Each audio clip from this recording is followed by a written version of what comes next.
In every era, someone steps forward, someone onto whom an entire nation, maybe even a whole continent, projects its broken hopes.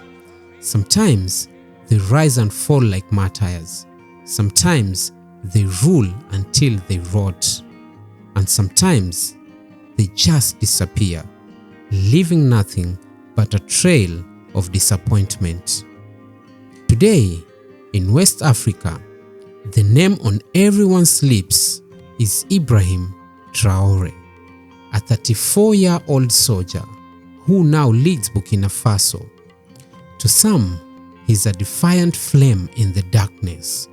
To others, he's just another uniformed illusion, reading lines from an all too familiar script.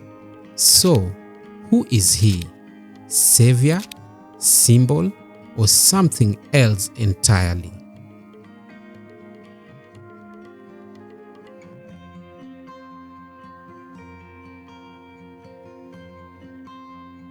A coup isn't just a power grab, it's a rupture, a sudden interruption in a long sentence written in silence, frustration, and pain.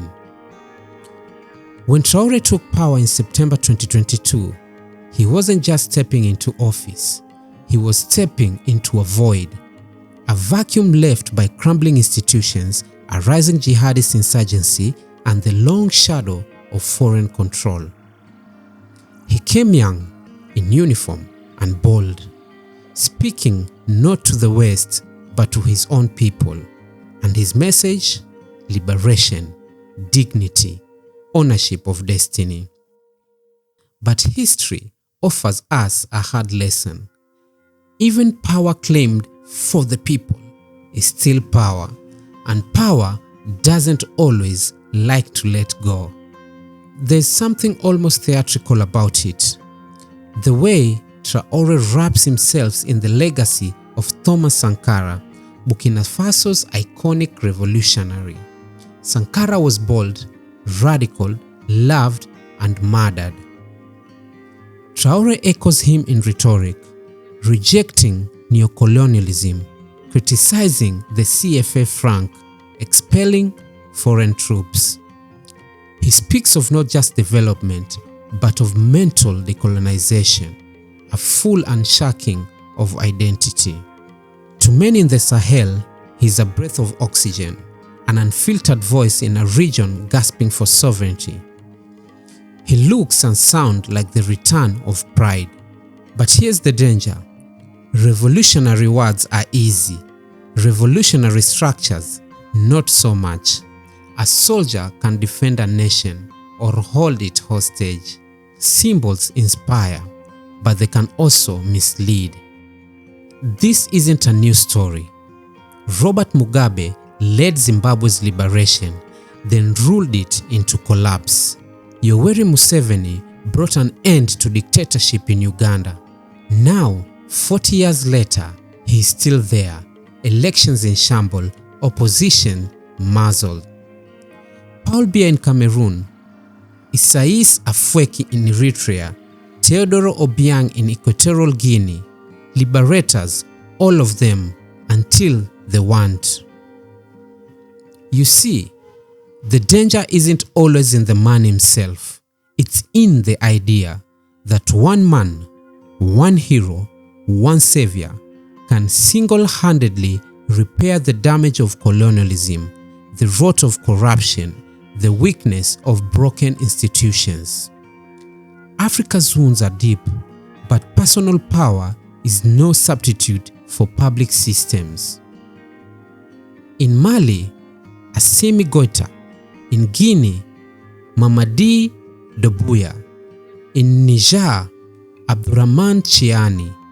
Each took power by force. Each promised a better future. Each claimed to speak for the people. Is this the birth of a new Pan-African defiance? Or are we just trading broken democracies for strongman theater? What looks like strength from afar might just be silenced up close. Traore says he doesn't want to stay, that he's just a steward, a bridge. But power especially in crisis, is seductive. Already we see early signs: elections postponed, parties restricted, journalists cautious, dissent muted. These aren't just political decisions, they are warning signs.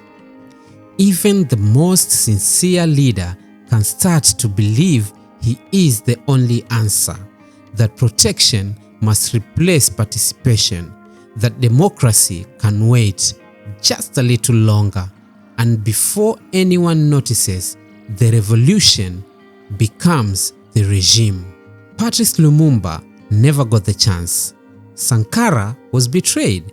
Nkrumah died in exile, and Gaddafi ruled too long only to fall in fire. It's not just that these leaders failed, it's that they were isolated. Charismatic, yes. Visionary, perhaps, but alone. Symbols without systems, dreams without scaffolding, hope trapped inside hierarchy. But here's the complication. To many in Burkina Faso, Traore isn't abstract. His protection against jihadist violence, against corrupt elites, against neglect. You ask a teacher in Dori or a market woman and they'll tell you things feel safer, clearer, less forgotten. Civil society is split. Some believe Traore is a chance to rewrite the rules. Others fear he's burning the house down without a plan to rebuild it. But real power, the kind that lasts, doesn't live in uniforms. It lives in school, in unions, in local councils, in the quiet grind of everyday democracy. Ibrahim Traore isn't the answer. He is the question. Can a nation rise through the will of one man, or must it rise through the will of its people? The future won't be written in barracks. It will be written in classrooms, parliaments, corporations, and community halls. Africa doesn't need another savior. It needs a generation that refuses to be saved and insists on saving itself. We began with a question: is Ibrahim Traore the Africa's savior, or just another con? But perhaps that's the wrong question, because history has shown us it was never just about the man in uniform. It was about the mirror we hold up to him, the dreams we project, the fears we ignore, and the power we are too often willing to give away. Africa has seen heroes become tyrants, and tyrants born from silence, not ambitions. We want to believe in redemption through leadership, but the truth, no one man can carry a continent, no soldier can shoot their way to justice, no savior can substitute for system built by the people for the people. So the question isn't just who is he, it's who are we when the myth fades? Will we keep waiting for a liberator, or will we finally become the architects of our own liberation? Because the savior we are searching for might just be the society we've yet to build.